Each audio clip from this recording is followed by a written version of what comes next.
Hello students, welcome to Shiny Max. 9ஆம் வகுப்பு பயிற்சி 3.5ல 4வது கொஸ்டின் பார்க்கலாம். பின்வருவனவற்றை காரணிப்படுத்துக. இங்கே ஃபார்முலா யூஸ் பண்ணி தான் காரணிப்படுத்த போறோம். ஃபர்ஸ்ட் சப்டிவிஷன் கொஸ்டின் எடுத்து எழுதிக்கலாம். 8x³ கூட்டல் 125 y³ இப்போ பாருங்க, ரெண்டுலேயும் கியூப் இருக்கு, இதுக்கு முன்னாடி நம்பர் இருக்கு. இந்த மாதிரி நம்பர் இருந்துன்னா ஹோல் கியூப் அப்படின்னு எழுதிக்கணும். ஃபர்ஸ்ட் அதை எழுதலாம். 8 எப்படி எழுதலாம்னா 2 கியூப்னு எழுதிக்கலாம். அடுக்குல 3, அப்ப 2 3 வாட்டி எழுதி பெருக்கணும். பெருக்குனா உங்களுக்கு 8 தான் கிடைக்கும். அப்ப 8 2 கியூப்னு எழுதிக்கலாம். அடுத்து x³ அப்படியே வந்துரும். நடுவுல கூட்டல். இனி 125 எப்படி எழுதலாம்னா 5 கியூப்னு எழுதிக்கலாம். அடுக்குல 3, அப்ப 5 3 வாட்டி எழுதி பெருக்கி பாருங்க, 125 தான் கிடைக்கும். இனி இந்த y³ அப்படியே எடுத்து எழுதிக்கலாம். இனி 2x ஃபர்ஸ்ட் அதை எடுத்து எழுதிருங்க. இங்கே கியூப் இங்கே கியூப், அப்ப பொதுவா ஹோல் கியூப்னு எழுதிக்கலாம். நடுவுல கூட்டல். இனி 5y எழுதிக்கிட்டு ரெண்டுலேயும் கியூப் இருக்கு, அதனால ஹோல் கியூப். இப்போ நம்ம ஹோல் கியூப் அப்படின்னு எழுதியாச்சு. இனி ஃபார்முலா யூஸ் பண்ண போறோம். என்ன ஃபார்முலானா நடுவுல கூட்டல், இங்கே கியூப் இங்கே கியூப், அப்போ a³ கூட்டல் b³ இந்த ஃபார்முலா. இங்கே ரெண்டுலேயும் கியூப் இருக்கு, நடுவுல கூட்டல், அதனால இனி a கூட்டல் b into a² minus ab plus b² இந்த ஃபார்முலா. இங்க பிளஸ்னா இங்க பிளஸ் வரும், ஆனா இங்க மைனஸ் வரும், அதை மறக்க கூடாது. இப்ப நம்மளுக்கு இது இப்படி இருக்கு, அதை இப்படி மாத்தி எழுதணும். அதுக்கு ab அதோட மதிப்பு கண்டுபிடிக்கலாம். ஃபர்ஸ்ட் a கண்டுபிடிக்கிறேன். அதுக்கு நீங்க கம்பேர் பண்ணணும் ஃபர்ஸ்ட் உள்ளதையும். இங்கேயும் கியூப் இருக்கு, இங்கேயும் கியூப், அப்ப a உடைய பிளேஸ்ல என்னது இருக்கு, 2x இருக்கு, அதனால a யோட மதிப்பு 2x. இனி b கண்டுபிடிக்கலாமா? அதுக்கு லாஸ்ட் உள்ளதை பாருங்க, இங்கேயும் கியூப், அப்ப b உடைய பிளேஸ்ல 5y இருக்கு. இதுதான் b யோட மதிப்பு. இனி இத இங்க பிரதியிட்டாலே போதும். a யோட மதிப்பு 2x, நடுவுல கூட்டல் இருக்கு, b யோட மதிப்பு 5y இன்டு இனி a யோட மதிப்பு 2x ஸ்கொயர் இருக்கு, அதனால ஹோல் ஸ்கொயர்னு எழுதிக்கலாம். இனி மைனஸ் a யோட மதிப்பு 2x இன்டு b யோட மதிப்பு 5y அடுத்து கூட்டல், அப்புறம் b யோட மதிப்பு 5y. இனி இங்கே ஸ்கொயர் இருக்கு, அதனால ஹோல் ஸ்கொயர்னு எழுதிக்கலாம். சரிங்களா? பிராக்கெட்டை க்ளோஸ் பண்ணிருங்க. இனி 2x கூட்டல் 5y அப்படியே வந்துரும். இதுக்கு அடுத்து 2 ஸ்கொயரோட மதிப்பு 4, x² x² தான், மைனஸ் நம்பரை பெருக்குங்க, 5 10, அப்புறம் எக்ஸும் ஒய்யும் மட்டும் இருக்கு, அது அப்படியே வந்துடும், x இன்டு ஒய் கூட்டல் 5 ஸ்கொயரோட மதிப்பு 25, y² தான். இதுக்கு மேல சுருக்க முடியாது, அப்ப இதுதான் இதோட ஆன்சர். செகண்ட் சப்டிவிஷன் கொஸ்டின் எடுத்து எழுதிக்கிறேன். 27x³ நடுவுல மைனஸ், இனி 8y³ ஓகே. ஃபர்ஸ்ட் 27 எப்படி எழுதலாம்னா 3 கியூப்னு எழுதிக்கலாம். 3 கியூபோட மதிப்பு 27, அதனால அப்படி எழுதிக்கிட்டேன். இனி அடுத்து இந்த x³ அதை அப்படியே எடுத்து எழுதிருங்க. நடுவுல மைனஸ் 8 எப்படி எழுதலாம், 2 கியூப்னு எழுதிக்கலாம். அடுத்து y³ அப்படியே வந்துடும். இதுக்கு அடுத்து 3x அதை ஃபர்ஸ்ட் எழுதிருங்க. ரெண்டுலேயும் கியூப் இருக்கு, அப்போ பொதுவா ஹோல் கியூப்னு எழுதிக்கலாம். மைனஸ் 2y எடுத்து எழுதிருங்க. ரெண்டுலேயும் கியூப், அப்போ ஹோல் கியூப். இனி ஃபார்முலாவை யூஸ் பண்ண போறோம். நடுவுல மைனஸ், இங்க ரெண்டுலேயுமே கியூப் இருக்கு, அப்ப என்ன ஃபார்முலா, a³ மைனஸ் b³. இங்கே நடுவுல மைனஸ், இந்த ரெண்டுலேயும் கியூப் இருக்கு, அதனால இந்த ஃபார்முலா. இதோட விரிவாக்கம் a minus b into a² கூட்டல் ab கூட்டல் b². ஞாபகம் வச்சுக்கோங்க, இங்க மைனஸ்னா இங்கேயும் மைனஸ் வரும், ஆனா இது மொத்தமும் பிளஸ் வரும். இதே இது இங்க பிளஸ்னா இங்க பிளஸ் வரும், ஆனா இந்த இடத்துல மைனஸ் வரும், அதை மறக்க கூடாது. இப்ப இது இப்படி இருக்கு, அதை இப்படி மாத்தணும். அதுக்கு ab அதோட மதிப்பு வேணும். ஃபர்ஸ்ட் a கண்டுபிடிக்கலாம். கம்பேர் பண்ணுங்க ஃபர்ஸ்ட் உள்ளதையும். இங்கேயும் கியூப் இருக்கு, இங்கேயும் கியூப், அப்ப a உடைய பிளேஸ்ல என்னது இருக்கு, 3x இருக்கு, அதனால a யோட மதிப்பு 3x.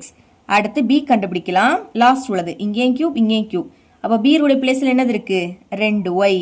இப்போ இந்த மதிப்பை இதுல பிரதியிட்டாலே போதும். பாருங்க, ஃபர்ஸ்ட் a யோட மதிப்பு 3x, நடுவுல மைனஸ் b யோட மதிப்பு 2y இன்டு அடுத்து a யோட மதிப்பு 3x ஸ்கொயர் இருக்கு, அதனால ஹோல் ஸ்கொயர் எழுதிக்கலாம். கூட்டல் இனி a யோட மதிப்பு 3x இன்டு b யோட மதிப்பு 2y பிளஸ் b யோட மதிப்பு 2y ஸ்கொயர் இருக்கு, அதனால ஹோல் ஸ்கொயர் எழுதிருங்க. அடுத்து இது அப்படியே வந்துடும். 3x மைனஸ் 2y இன்டு 3 ஸ்கொயரோட மதிப்பு 9, x² தான், கூட்டல் இந்த நம்பரை பெருக்குங்க, 3 2 6, பாக்கி xy அது அப்படியே வந்துடும், கூட்டல் 2 ஸ்கொயரோட மதிப்பு 4, ஒய் ஸ்கொயர்னா ஒய் ஸ்கொயர் தான். சரிங்களா? இதுக்கு மேல சுருக்க முடியாது. அப்ப இதுதான் இதோட ஆன்சர். தேர்ட் சப்டிவிஷன் கொஸ்டின் எடுத்து எழுதிக்கலாம். a இன் அடுக்கு 6 மைனஸ் 64. இப்ப அடுக்குல 2 இருக்கிறது மாதிரி எழுத போறோம். பாருங்க, ஃபர்ஸ்ட் a எடுத்து எழுதிக்கலாம். 6 எப்படி எழுதலாம்னா 3, இதோட அடுக்குல 2. இப்படி இருந்துன்னா பெருக்கலாம். 3 2 6. அதனால 6 எடுத்து இப்படி பிரிச்சு எழுதிக்கிட்டேன். நடுவுல மைனஸ். இனி 64 எப்படி எழுதலாம்னா 8 ஸ்கொயர் எழுதிக்கலாம். 8 ஸ்கொயரோட மதிப்பு 64. இப்ப நடுவுல மைனஸ், ரெண்டுலயுமே ஸ்கொயர். அப்ப என்ன formula? a square minus b square. இங்க நடுவுல மைனஸ், ரெண்டுலயும் ஸ்கொயர். அதனால இந்த ஃபார்முலா. இதோட விரிவாக்கம் a கூட்டல் b into a minus b. இப்ப நமக்கு இது இப்படி இருக்கு, அதை இப்படி மாத்தணும். அதுக்காக a யோட மதிப்பை முதல் கண்டுபிடிக்கலாம். கம்பேர் பண்ணுங்க. இங்கேயும் ஸ்கொயர், இங்கேயும் ஸ்கொயர். அப்ப a இருக்குடைய பிளேஸ்ல என்னது இருக்கு? a கியூப் இருக்கு. ஸ்கொயரை விட்டுறணும். a இருக்குடைய பிளேஸ்ல a கியூப் இருக்கு. அப்ப a க்கு பதில் a கியூப் அப்படின்னு எடுத்து எழுதிக்கலாம். நடுவுல கூட்டல். இனி b, இங்கேயும் ஸ்கொயர், இங்கேயும் ஸ்கொயர். அப்ப b இருக்குடைய பிளேஸ்ல என்னது இருக்கு? 8 இருக்கு. அப்போ b க்கு பதில் 8ன்னு எடுத்து எழுதிருங்க. அதே மாதிரி a க்கு பதில் a கியூப்னு எடுத்து எழுதியிருக்கோம். மைனஸ் b க்கு பதில் 8ன்னு எழுதியிருக்கனால 8ன்னு எடுத்து எழுதிருங்க. இதுக்கு அடுத்து a கியூப் அப்படியே வந்துரும். கூட்டல். இனி 8 எப்படி எழுதலாம்னா 2 கியூப்னு எழுதிக்கலாம். 2 கியூபோட மதிப்பு 8. அதனால எழுதிக்கிட்டேன். இந்த a கியூப் அப்படியே வந்துரும். மைனஸ் 8 2 கியூப்னு எழுதிக்கலாம். இனி அடுத்து இதை விரிவுபடுத்தலாம். இங்க என்ன ஃபார்முலானா நடுவுல கூட்டல் இருக்கு, ரெண்டுலயும் கியூப். அப்போ a கியூப் கூட்டல் b கியூப் இந்த ஃபார்முலா. இதோட விரிவாக்கம் a கூட்டல் b into a square minus ab கூட்டல் b ஸ்கொயர் இந்த ஃபார்முலா. இப்ப இது நமக்கு இப்படி இருக்கு, அதை இப்படி மாத்தணும். அதுக்கு ab மதிப்பு கண்டுபிடிக்கலாமா? ஃபர்ஸ்ட் a கண்டுபிடிக்கிறேன். இங்கேயும் கியூப், இங்கேயும் கியூப். அப்ப a உடைய பிளேஸ்ல என்னது இருக்கு? a தான் இருக்கு. அப்ப a யோட மதிப்பு a தான். இனி b கண்டுபிடிக்கலாம். இங்கேயும் கியூப், இங்கேயும் கியூப். அப்ப b உடைய பிளேஸ்ல என்னது இருக்கு? 2 இருக்கு. அப்ப b யோட மதிப்பு 2. எடுத்து இதுல பிரதியிடுங்க. a க்கு பதில் a தான். அடுத்து கூட்டல்.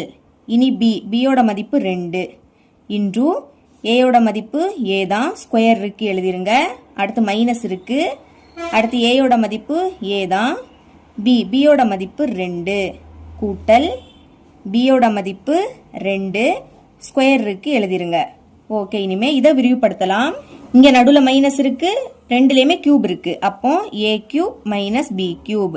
இங்க நடுவுல மைனஸ், ரெண்டுலயும் கியூப். அதனால இந்த ஃபார்முலா. இதோட விரிவாக்கம் a minus b into a square plus ab plus b square. இங்கேயும் ab இதோட மதிப்பு இதே தான். சரிங்களா? பிரதியிடலாம். a யோட மதிப்பு a தான். அடுத்து நடுவுல மைனஸ். இனி b யோட மதிப்பு 2 இன்டு a யோட மதிப்பு a தான். ஸ்கொயர் இருக்கு, எழுதிருங்க. கூட்டல் a யோட மதிப்பு a இன்டு b யோட மதிப்பு 2. அடுத்து கூட்டல் b யோட மதிப்பு 2.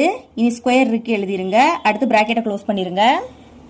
இனி ஃபர்ஸ்ட் a கூட்டல் 2 எடுத்து எழுதிக்கலாம். அடுத்து a மைனஸ் 2 இதை அடுத்து எழுதிருங்க. a minus 2. இனி இதை சுருக்கலாம். a ஸ்கொயர் அப்படியே வந்துரும். மைனஸ் a-யையும் 2ஐயும் பெருக்குனா 2 இன்டு a. ஃபர்ஸ்ட் நம்பர் எழுதிக்கணும். அடுத்து a எடுத்து எழுதிருங்க. கூட்டல் 2 ஸ்கொயரோட மதிப்பு 4. இதை நம்ம எடுத்து எழுதிட்டோம். அடுத்து இதை எடுத்து எழுதிக்கலாம். a square. அடுத்து கூட்டல் a-யையும் 2ஐயும் பெருக்குனா 2 இன்டு a. அடுத்து கூட்டல் 2 ஸ்கொயரோட மதிப்பு 4. இதுதான் இதோட ஆன்சர். இவ்வளவு தான் இந்த சம்.